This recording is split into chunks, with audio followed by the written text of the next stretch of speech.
우리는 26장에서 가나안 땅에 들어가서 이제 농사를 지으면 그 첫 소산물을 어떻게 하나님 앞에 드리는가에 대한 말씀과 또 11조를 어떻게 드리는가, 그리고 세 번째 해에 나오는 소출, 이 소출에 대한 말씀도 우리 하나님께서 말씀해 주었습니다.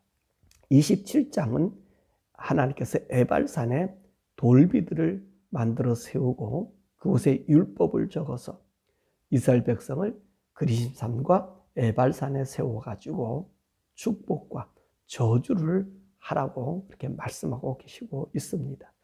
모세가 가나안 땅에 들어가서 너희들이 제일 먼저 해야 할 일이 무엇인가, 그 말씀을 이제 1절에서부터 8절의 말씀을 우리들에게 해주고 계십니다. 자, 그들이 가서 맨 먼저 해야 될 일이 뭐죠? 율법을 새긴 두 돌비들을 에발산에 세우고 돌단을 쌓아서 하나님께 번제와 화목제를 드린 후에 그 하나님 앞에서 즐겨 먹어야 된다, 그렇게 말씀해 주고 계십니다. 자, 그러면 모세가 이스라엘 백성이 왜 율법을 새긴 두 돌비를 만들려고 그랬었을까요? 이 하나님 말씀으로 우리가 이 가나안 땅에 들어옴을 고백하는 거죠. 사실 이스라엘 백성들이 1446년 애굽에서 나와서 광야 생활하다가 이제 그것이 40년이 지나고 난 이후인 1405년 그때에 이스라엘 백성이 이제 요단강을 건너가게 되지요. 어떻게 우리가 애굽에서 나왔고 광야에서 어떻게 하나님이 해주신 것을 이제 기념하기 위해서 돌비를 세워서 우리가 가나안 땅까지 오게 된 것은 하나님 능력입니다 라고 하는 것을 나타내는 것이고, 또 더 나아가서 이 가나안 땅에선 하나님 중심으로 살겠습니다 라고 하는 것을 이들이 표시하는 것입니다. 그래서 가나안 땅에 들어가서 제일 먼저 할 일이 바로 율법을 새긴 돌을 새기고 하나님 앞에 번제와 화목제를 드려서 하나님과 우리가 하나됨의 기쁨과 즐거움을 드리라고 말씀하십니다. 뿐만 아니라 오늘 말씀 보니까 두 돌비를 세운 이유가 뭐냐라고 하는 것은 이제 가나안 땅에 들어가서 율법을 새긴 이 돌비들을 세워서 후손들에게 하나님의 율법을 알려서 지키게 하려고 하는 것입니다. 이 돌비를 보면서, 왜냐하면 이스라엘 사람들 모두에게는 이 말씀을 가지고 있지 못하잖아요. 그러니까 이 큰 두 돌비에다가 율법을 새겨서 이스라엘 자손들로 하여금 이 율법을 보고 지켜나가도록 그렇게 행하는 것입니다. 또 여호와 하나님께서는 이스라엘 백성들이 이 돌비를 주신 것은 이스라엘 백성들이 말씀대로 지켰을 때에 하나님의 언약을 이스라엘 백성 그 모두들에게 행하여 주심을 확인시켜 주시기 위해서 이 돌비를 세우는 거예요. 돌비 세우는 두 가지 이유죠. 이스라엘 사람들이 이 돌비의 말씀을 지키기 위해서 돌비를 세웠고, 또 다른 한편에서는 하나님께서 지키는 자들에게 이 돌비의 약속대로 행하심을 보여주는 거예요. 그러니까 하나님께서 복받을 짓 할 때는 하나님께서 복을 주시고, 저주받을 일을 행할 때는 하나님께서 저주를 내리심을 보여주시기 위해서 우리 주님께서 두 돌비를 세우라고 하신 것입니다. 그러면 그리심산과 에발산에서 행할 의식이 무엇인가 라고 말씀하십니다. 이 그리심산은요, 이스라엘 백성이 요단을 건너가면 이 세겜 땅 북쪽에 있는 산이었습니다. 북쪽에 그리심산과 에발산이 있다는 것입니다. 그래서 이곳에서 행할 의식이 뭐죠? 복과 저주의 의식을 행하고 있는 것을 보게 됩니다. 그래서 이 그리심산과 에발산에 이스라엘의 12지파를 나누어서 서서, 그리고 하나님 말씀에 그 율법이 낭독할 때마다 우리는 그 말씀대로 따르겠습니다 라고 이야기합니다. 그래서 그리심산에는 시므온, 레위, 유다, 이사갈, 요셉, 베냐민이 섰습니다. 요셉이라고 하면 누구 지파를 얘기하는 거죠? 에브라임 지파와 므낫세 지파가 함께 여기 서 있는 것이고요. 그리고 에발산에는 르벤, 갓, 아셀, 스불론, 단, 납달리, 이 지파들이 여기에 서 있는 거예요. 그래서 이들에게는 뭐냐? 저주를 우리가 받을 자들에게는 이런 저주가 임합니다 라고 이야기하는 거죠. 그래서 축복산에 오른 자들은 율법에 순종하는 자들을 상징하고, 저주산에 오른 자들은 율법을 불순종하는 자를 상징하는 것입니다. 그래서 세겜 땅에 있는 에발산과 그리신 산에서 복과 저주의 그 율법을 낭독하게 되지요. 그러면 이 율법의 낭독을 누가 하는 거죠? 누가 하겠어요? 그 에발산 사이에, 에발산에서는 오늘 하나님께서 얘기한 것처럼 이 번제와 화목제를 드리고 두 돌비를 세워놓고 그 에발산에다 세우는 거예요. 복과 저주에 대한 이야기를 하지요. 그러면 이 율법을 외치는 자가 누굴까요? 그럼 어디서 행했을까요? 번제를 드리고 화목제를 어디서 드렸을까요? 예, 바로 거기 에발산 앞에 하나님 법궤를 메고 법궤 앞에서 행하는 의식이겠죠. 그럼 법궤를 누가 메죠? 제사장이 법궤를 메잖아요. 그래서 이 법궤를 맨 제사장이 율법을 외치는 거예요. 하나님 법을 알리는 거예요. 제사장은 하나님 법을 알려주잖아요. 하나님 법을 가르치잖아요. 그렇기 때문에 이들을 통해서 하나님께서 이제 이 복과 저주를 이야기합니다. 그러면 오늘 본문에 있는 말씀 보면 15절에서 25절의 말씀 보니까 이 외치는 이 말씀은요, 복의 말씀일까요? 저주의 말씀일까요? 예, 여기 있는 말씀은요, 저주의 말씀을 우리들에게 정해줬어요. 그럼 사람들이 얘기해요. 에발산에 세우는 두 돌비에 지금 요 내용만 요렇게만 썼을까라고 얘기합니다. 물론 이것을라고 썼을 수 있을 거예요. 그런데 하나님께서 모세에게 준 율법을 전체적으로 나누어 보면은 613가지가 되잖아요. 그래서 613가지의 이 말씀을 아마 다 적지 않았나 생각합니다. 왜냐하면 여기 있는 말씀 전부 저주의 말이잖아요. 복의 말씀이 없어요. 그러면 하나님 말씀 속에서 하라는 말씀과 하지 말라고 하는 말씀이 613가지에서 나눌 수 있잖아요. 그러니까 하라고 하는 말과 하지 말라는 말씀을 아마 두 돌비에 썼을 거예요. 에발산에다가. 그래서 하라고 하는 말씀은 248가지가 되고 하지 말라라고 하는 말은 365가지예요. 그러니까 이 두 돌비에다가 모세가 이스라엘 자손들에게 뭐라고 얘기했습니까? 석회를 발라서 그 율법의 모든 말씀을 기록하라 그랬잖아요. 그러니까 율법의 모든 말씀 아마 에발산에 세운 그 두 돌비에다가 나눠서 세웠을 거예요. 한쪽에는 하라라고 하는 율법과, 그리고 다른 한쪽의 돌비에는 하지 말라라고 하는 그 말씀을 썼을 것입니다. 그래서 오늘 여기 있는 말씀은 우리들이 하지 말아야 될 말씀, 그 말씀에 대한 말씀을 우리들에게 들려주고 있습니다. 십계명의 말씀도 보면 그렇잖아요. 하나님을 향하여 뭐뭐 하지 말라. 여호와를 공경하고 뭐뭐 하지 말라. 또 이장인 부모를 공경하라 하나고 살인하지 마라, 가늠하지 말라. 이렇게 쭉 나오잖아요. 그래서 똑같은 말씀 것처럼 오늘 여기 있는 말씀 보니까 하지 말라는 얘기를 이야기합니다. 여러분 여기서 이 말씀 보면 하나님에 대해서, 그리고 인간과의 관계에 대해서, 이 물질에 대해서, 그런 부분에 대한 이야기를 우리들에게 해주고 있어요. 대표적인 말씀을 우리에게 해주고 있는 거죠. 여기서 보니까 우상을 제작하는 자는 저주를 받는다, 그렇게 얘기합니다. 우상을 제작한다는 얘기는 어떤 자를 얘기하죠? 하나님을 경외하지 않는 자들에게는 하나님이 저주를 내릴 것이고, 부모를 경홀히 여기는 자는 또 하나님께서 저주를 내릴 것이다. 그러면 이것은 뭡니까? 하나님의 법과 인간에게 주시는 법, 하나님을 사랑하는 법과, 그리고 우리 인간의 이 땅에 가장 기초적인 것은 가족이잖아요. 그 부모잖아요. 자식과 부모의 관계. 하나님과 우리의 관계도 어떤 관계죠? 그렇죠. 하나님은 이스라엘 백성에게는 자기 나의 백성이라고 얘기했고, 또 다시 한번 나의 자손이라고 이야기하잖아요. 그 관계가 가장 중요하다. 부모와 자식과의 관계, 하나님과 우리 인간과의 관계, 그것이 너무나 중요하다는 말입니다. 그것을 말씀하셔서 이 부모를 경홀히 여기는 자는, 인륜의 최고의 도덕을 그르치는 자는 저주를 받을 것이다, 그렇게 말씀하셨습니다. 그 다음에 이웃의 지계표를 옮기는 자. 이것은 뭘로 얘기하는 겁니까? 그들은 저주를 받아. 하나님께서 정해준 구역이 있잖아요. 각 지파에 정해준 구역이 있어요. 어떤 지파는 좋은 땅을 배정받기도 하고 어떤 지파는 그렇지 못한 땅을 배정받았습니다.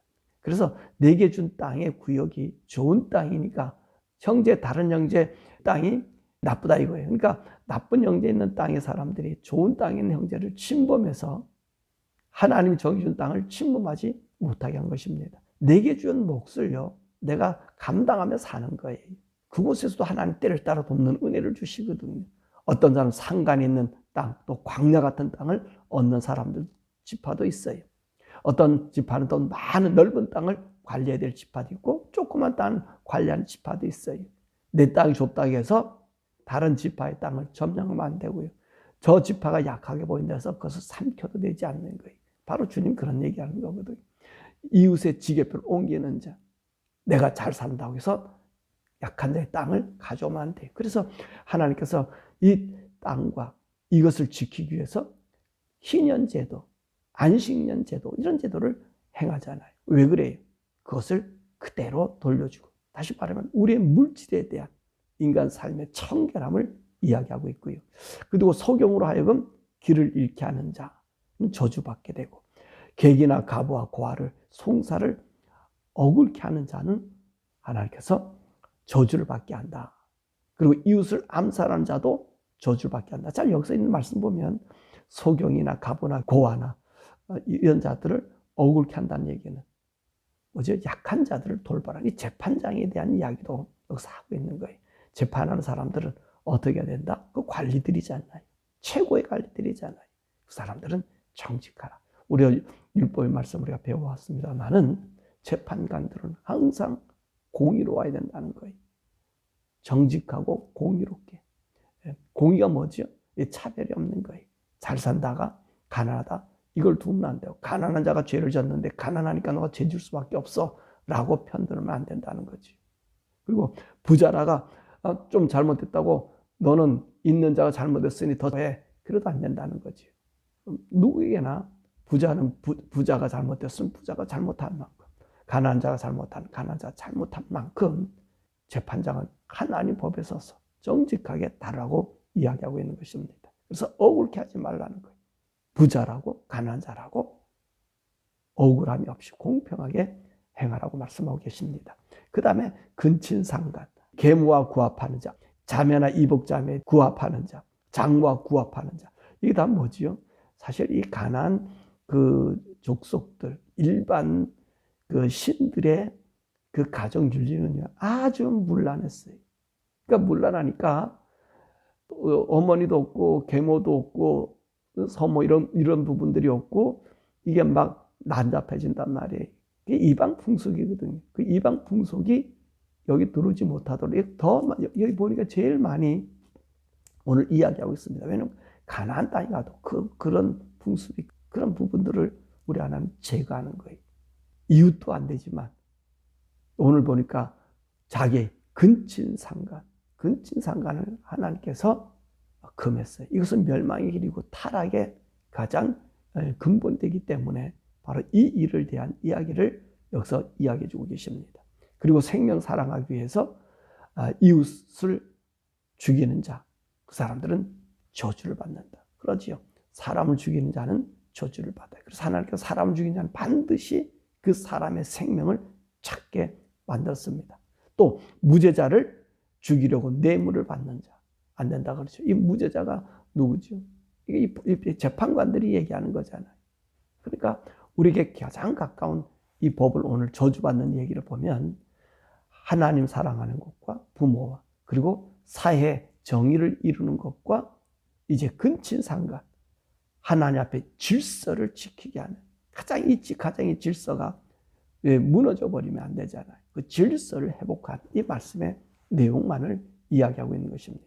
그래서 오늘 본문의 말씀에 이 저주스러운 말만 한 것은 우리 인간 본성의 악한 존재이기 때문에 죄악에 물들어 타락하지 않도록 경계심을 넣어주기 위해서 오늘 신명기의 말씀에 이 부분만 기록한 것입니다. 물론 이 말씀을 할 때 요것만 했겠습니까? 아니잖아요.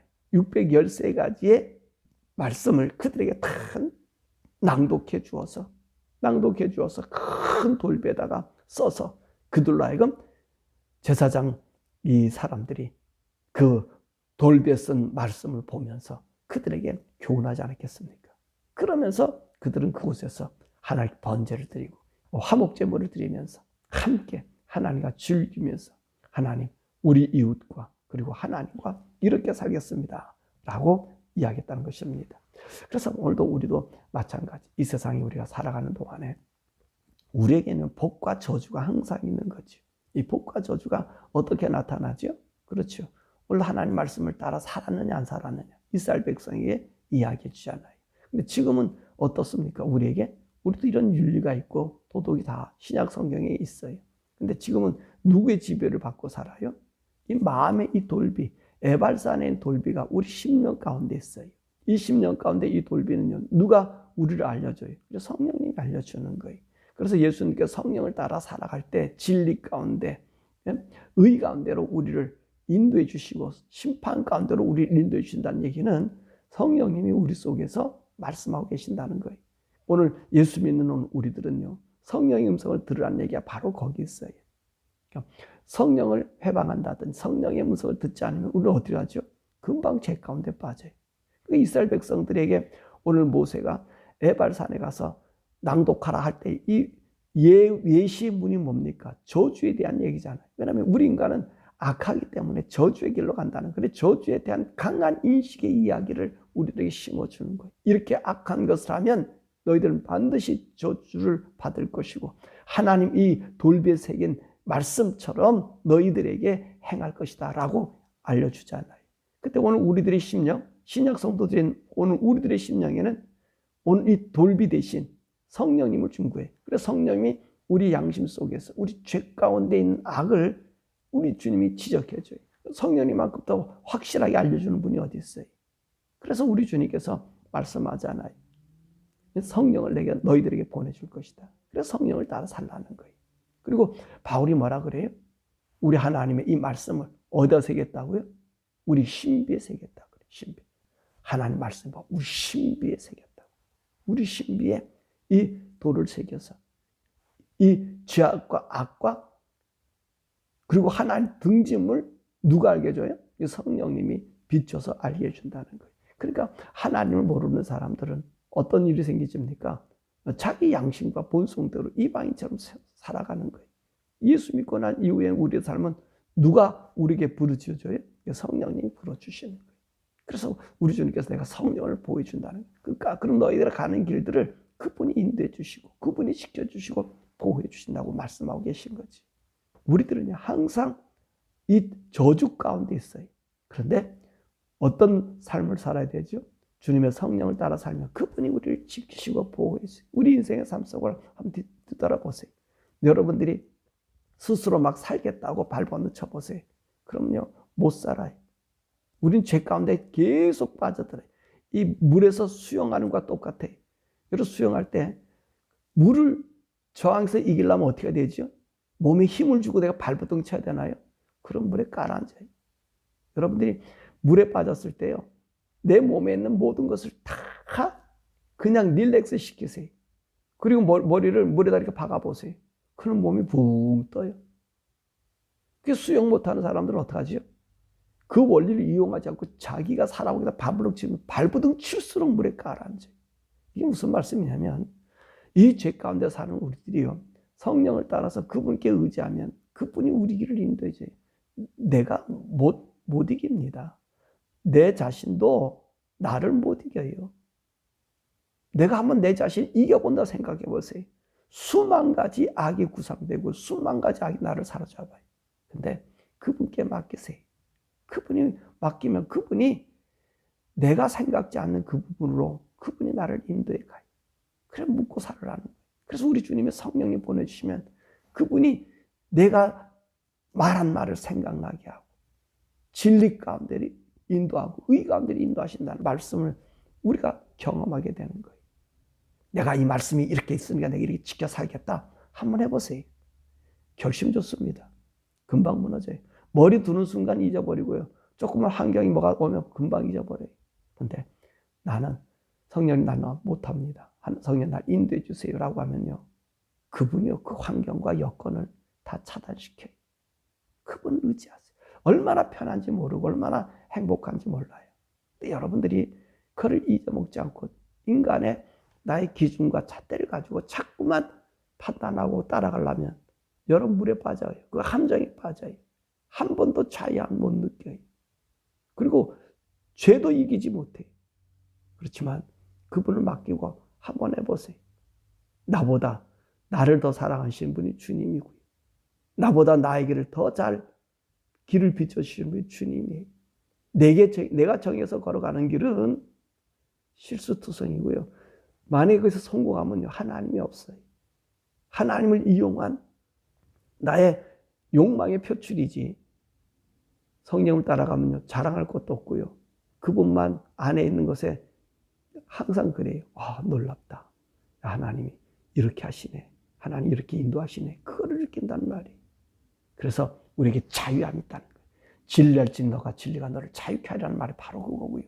내가 어떤 환경에 있었든지 그분이 내게 할 말을 주신다는 말씀이 뭐냐는 것을 이해할 수가 있어요. 바로 그는 저와 여러분들이 복과 저주는 항상 우리 앞에 있습니다. 예수 십자가 앞에 있고 우리가 성령을 따라 살면 저주는 물러가고 악은 물러가고 죄는 물러가고 그분이 나를 인도하시는 대로 그분에게 맡기면 나를 평안에 안고 기쁨에 안고 우리 주님이 우리를 기다리는 천국까지 인도할 줄 우리가 믿고 그 하나님의 그 영광스러움에 참여하는 우리 모두 되기를 주님의 이름으로 축원합니다.